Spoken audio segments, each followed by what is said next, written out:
风电行业是一个高速发展的绿色产业，其中的风电轴承则是主要应用于风力发电机的关键部位，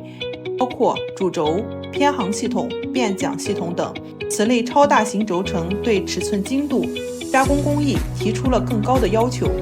这就需要高承载、高精度、稳定性高的数控机床来进行精密加工。应用较多的是博斯曼分体式高速数控机床，机床跨度2到18米，满足加工大型轴承的尺寸要求。